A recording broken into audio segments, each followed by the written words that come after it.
Welcome to అక్షరమాల. ఈరోజు అక్షరమాలలో AP టెట్లో 13th afternoon సెషన్లో వచ్చినటువంటి కొన్ని క్వశ్చన్స్ అభ్యర్థులు ఇవ్వటం జరిగింది. దీన్ని బట్టి క్వశ్చన్స్ అనేవి ప్రిపేర్ చేయటం జరిగింది. చూడండి, సైన్స్ నుంచి కొన్ని క్వశ్చన్స్. ఒక విద్యుత్ తీగలో విద్యుత్తు పైనుండి క్రిందకు ప్రవహిస్తూ ఉంటే అయస్కాంత క్షేత్రం ఏ దశలో ఏర్పడుతుంది?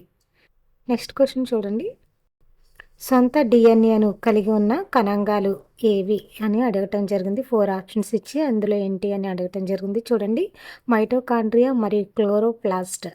జీర్ణ వ్యవస్థలోని దశలిచ్చి వాటిని సరైన క్రమంలో అమర్చండి అని ఇవ్వటం జరిగింది. అంటే జీర్ణ వ్యవస్థ మీద 1 మార్క్ వచ్చింది, 1 క్వశ్చన్ వచ్చింది. నెక్స్ట్ క్వశ్చన్ చూడండి, ఒక విద్యార్థి బాయిల్ నియమాన్ని గ్రాఫ్ రూపంలో వివరించినప్పుడు అతనిలో వ్యక్తమయ్యే విద్యా ప్రమాణం ఏది? కరెక్ట్ ఆన్సర్ వచ్చి అవగాహన. నత్రజని స్థాపన నుంచి ఒక క్వశ్చన్ అనేది రావటం జరిగింది. నెక్స్ట్ క్వశ్చన్ వచ్చి, కత్తితో సులభంగా కత్తిరించగలిగే లోహాలు ఏవి? ఆన్సర్ వచ్చి సోడియం మరియు పొటాషియం. నెక్స్ట్ క్వశ్చన్ చూడండి, ఒక వస్తువును పైకి విసిరినప్పుడు దాని మీద గురుత్వాకర్షణ బలం యొక్క ప్రభావం ఏ విధంగా ఉంటుంది? అంటే వస్తువు మీద గురుత్వాకర్షణ బలం పనిచేయటం వల్ల అదేంటి అంటే క్రిందకు ఆకర్షిస్తుంది. నెక్స్ట్ క్వశ్చన్ చూడండి, ఎల్ కర్పూరంలో 6 స్వేచ్ఛా ఎలక్ట్రాన్లను కలిగిన మూలకం ఏది? కరెక్ట్ ఆన్సర్ వచ్చి ఆక్సిజన్. నెక్స్ట్ క్వశ్చన్ చూడండి, ఆవరణ వ్యవస్థకు సంబంధించి ఇవ్వబడిన వాక్యాల్లో సరైన వాక్యాన్ని గుర్తించడం అనేది ఒకటి ఆవరణ వ్యవస్థ నుంచి ఒక క్వశ్చన్ అనేది రావటం జరిగింది. స్టేట్మెంట్లు ఇచ్చారు, వాటి నుంచి గుర్తించాలని ఇవ్వటం జరిగింది. నెక్స్ట్ చూడండి, మెండల్ ఏక సంకరణ ప్రయోగాలలో F2 తరం యొక్క దృశ్య రూప మరియు జన్యు రూప నిష్పత్తులు ఏంటి అని అడగటం జరిగింది. నిష్పత్తులు ఏంటంటే చూడండి, దృశ్య రూప నిష్పత్తి వచ్చేంటో 3:1 మరియు జన్యు రూప నిష్పత్తి వచ్చేంటో 1:2:1. నెక్స్ట్ క్వశ్చన్ చూడండి, రూప విక్రియ జరుపని జీవి ఏది? 4 ఆప్షన్స్ ఇచ్చి అందులో కరెక్ట్ది ఏది అని అడగటం జరిగింది. అందులో ఏంటి అంటే మనకి మానవుడు. నెక్స్ట్ క్వశ్చన్ చూడండి, ప్రత్యుత్పత్తి ప్రధాన ఉద్దేశం ఏంటి? అంటే ప్రత్యుత్పత్తి యొక్క ప్రధాన ఉద్దేశం ఏంటంటే తనలాంటి జీవులను ఉత్పత్తి చేయటం. నెక్స్ట్ క్వశ్చన్ చూడండి, నాఫ్థలిన్ ఉండలు దేని నుండి తయారు చేస్తారు? మనకి నాఫ్థలిన్ ఉండలు వచ్చి కోల్తార్ నుంచి తయారు చేస్తారు. నెక్స్ట్ క్వశ్చన్ చూడండి, అల్యూమినియం సల్ఫ్యూరిక్ ఆమ్లంతో చర్య జరపక ఏర్పడు ఉత్పన్నాలు ఏంటి? అల్యూమినియం సల్ఫేట్ మరియు హైడ్రోజన్ అనేవి ఏర్పడతాయి. ఈ క్వశ్చన్ చూడండి. నెక్స్ట్ క్వశ్చన్ చూడండి, ఓడకు తుప్పు పట్టకుండా రంగులు పూస్తారు మరియు సముద్రంలో అధిక లవణీయత కారణంగా రంగులు పాడైపోతాయి అని 2 స్టేట్మెంట్లు ఇచ్చారు. ఈ 2 స్టేట్మెంట్ల నుంచి సరైన సమాధానం ఏది? సరైనది గుర్తించండి అని ఇవ్వటం జరిగింది. అంటే ఇది అభ్యర్థులు కరెక్ట్గా ఇచ్చారు, వారు చెప్పిన దాన్ని బట్టి ప్రిపేర్ చేయటం జరిగింది. నెక్స్ట్ క్వశ్చన్ చూడండి, నడుము క్రింద భాగంలో ఉండే ఎముకలు ఏవి? మనకు కరెక్ట్ ఆన్సర్ వచ్చి శ్రోణి మేకల. నెక్స్ట్ క్వశ్చన్ చూడండి, అటవీ సంరక్షణ ఆవశ్యకత మీద ఒక క్వశ్చన్ అనేది రావటం జరిగింది. నెక్స్ట్ క్వశ్చన్ వచ్చి, ఘన మరియు ద్రవ స్థితులలో ఉన్న పదార్థాలలో పరమాణుల అమరిక ఎలా ఉంటుంది? అంటే ఘన పదార్థాల్లో అణువులు దగ్గరగా ఉంటాయా లేదా దూరంగా ఉంటాయి అలా అనమాట. ఈ విధంగా ద్రవ పదార్థాల్లో ఏ విధంగా ఉంటాయి అని అడగటం జరిగింది. నెక్స్ట్ తెలుగు నుంచి కొన్ని క్వశ్చన్స్ అనేవి చూడండి, ఉభయ కవి మిత్రుడు అనే బిరుదు ఎవరికి ఉంది? తిక్కనకు ఉంది. ఈయనకి మరొక బిరుదు కూడా ఉందంటే కవి బ్రహ్మ అనే బిరుదు కూడా ఉండటం జరిగింది. నెక్స్ట్ చూడండి, వ్యాకరణాల నుంచి ఒక క్వశ్చన్ వచ్చింది. అదే ప్రకృతి వికృతుల నుంచి ఒక క్వశ్చన్ అనేది రావటం జరిగింది. ప్రతి సెక్షన్లో కూడా ప్రకృతి వికృతుల నుంచి ఒక క్వశ్చను, నెక్స్ట్ బిరుదులు ఇచ్చి ఒకటి రావటం అనేది జరుగుతుంది. చూడండి, ప్రకృతి అనే పదానికి వికృతి పదం ఏంటి?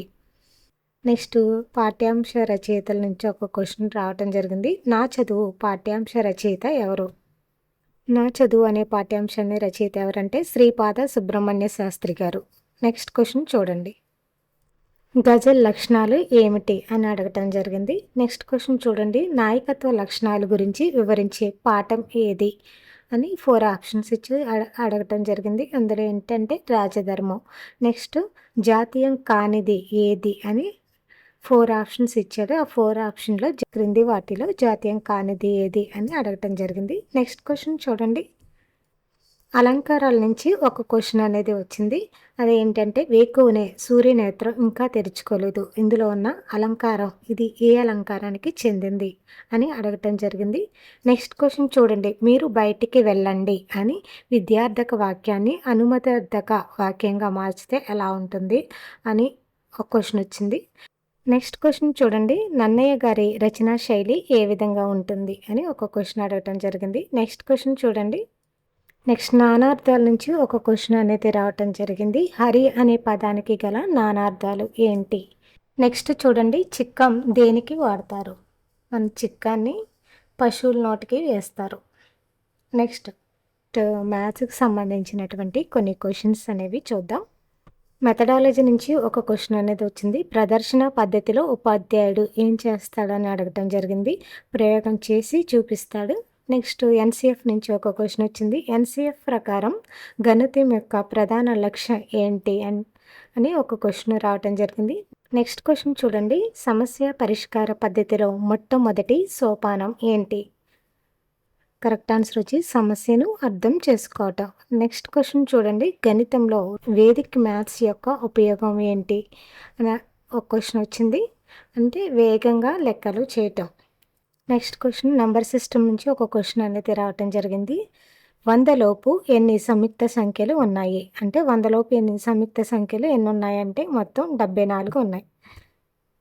మరి ప్రధాన సంఖ్యలు ఎన్ని ఉన్నాయి? 25 ఉన్నాయి. మరి 1 అనేది ఏంటంటే ప్రధాన సంఖ్య కాదు, సంయుక్త సంఖ్య కాదు. త్రికోణమితి నుంచి ఒక క్వశ్చన్ అనేది రావటం జరిగింది. చూడండి. sin 2a = cos 3a మరియు యాంగిల్ a < 90 degrees అయితే ఏ విలువ ఎంత? చూడండి. sin 2a = cos 3a. sin 2aని మనం ఎలా రాయొచ్చు? sin 2aని cos రాయాలి అంటే cos of 90 - 2a. మళ్ళీ ఏమవుతుంది? మనకి sin 2a వస్తుంది. cos 90 - θ అంటే sin θ అవుతుంది. అప్పుడు మళ్ళీ sin 2a అనే ఉంటుంది. అప్పుడు వాల్యూ అనేది ఏమి చేంజ్ అవ్వదు అనమాట. సో sin 2aని ఏ విధంగా రాస్తామంటే cos of 90 - 2a = మనకి ఎంత? cos 3a. cos 3aని cos 3a లాగా ఉంచేయండి. అప్పుడు చూడండి. రెండు వైపులు కాస్ ఉంది కదా, క్యాన్సిల్ చేయండి. క్యాన్సిల్ అయినాక రిమైనింగ్ ఏం మిగులుతుంది మనకి? LHS వైపు 90 - 2a ఉంటుంది. RHS వైపు 3a ఉంటుంది. అంటే 90 - 2a = ఎంత అవుతుంది? 3a అవుతుంది. అప్పుడు -2a అనేది ఈక్వల్ టు అవతలకి వెళ్తే ఏమవుతుంది? +2a అవుతుంది. అంటే 90 = 3a + 2a అంటే 5a. అంటే 90 = 5a అవుతుంది. 5 అనేది 90లో ఎన్ని టైమ్స్ క్యాన్సిల్ అవుతుంది? 18 టైమ్స్ క్యాన్సిల్ అవుతుంది. అప్పుడు ఏ వాల్యూ వచ్చి మనకి ఎంత అంటే 18 degrees.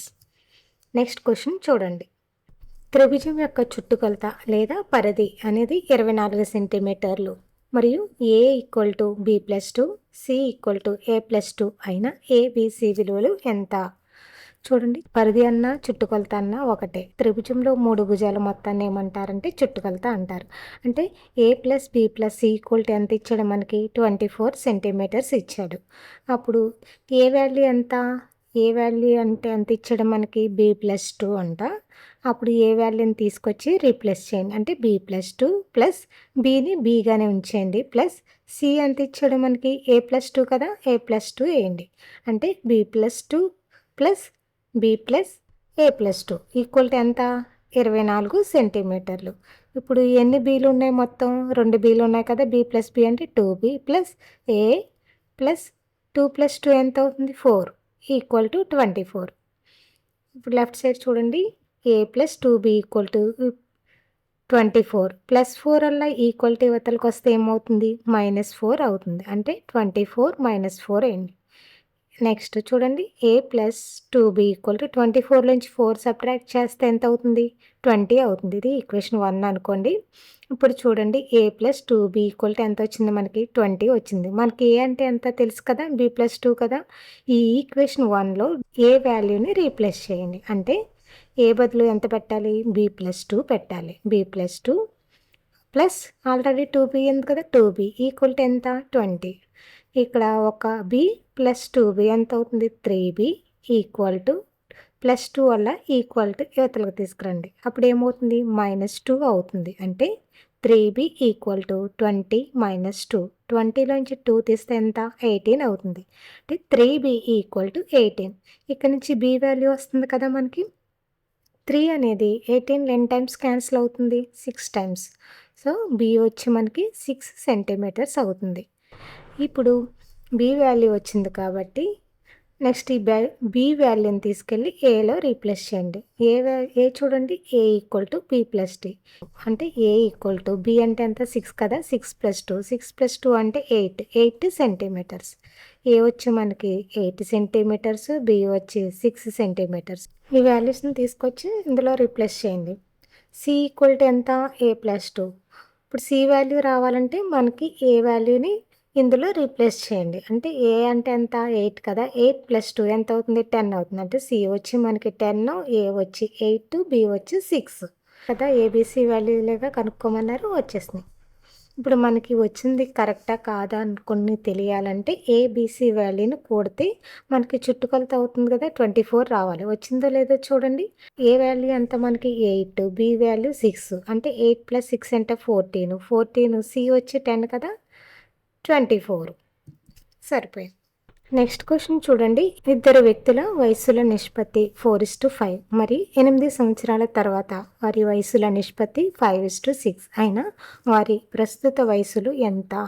కొంతమంది వయసులని చెప్పారు, లేదంటే నిష్పత్తి అంటే నిష్పత్తి రాయండి. వయసులు కనుక్కుంటే నిష్పత్తి వచ్చేస్తుంది కదా. చూడండి, ఇద్దరు వ్యక్తులు ఇచ్చారు. ఇద్దరు వ్యక్తులు వయసు నిష్పత్తి ఎంతంట? 4:5 రేషియోలో ఉన్నారంట. ఆ ఇద్దరు వ్యక్తులు మనకు తెలియదు కాబట్టి ఏ బి అనుకుందాం. ఏ ఎంత? 4x, బి వచ్చి మనకి 5x అనుకుందాం. 8 సంవత్సరాల తర్వాత అంటే ఏ వయసు వచ్చి ఎంత అవుతుంది? 8 సంవత్సరాల తర్వాత అన్నారు కాబట్టి 8ని యాడ్ చేయాలి. అంటే 4x + 8 అవుతుంది. అదేవిధంగా బీకి కూడా 8 సంవత్సరాల తర్వాత, బీకి కూడా 8 సంవత్సరాలు కలుస్తాయి కదా, అప్పుడు బి వయసు ఎంత అవుతుంది? 5x + 8 అవుతుంది. ఈ 8 సంవత్సరాల తర్వాత వీరి యొక్క వయసుల నిష్పత్తి ఎలా ఉందంట?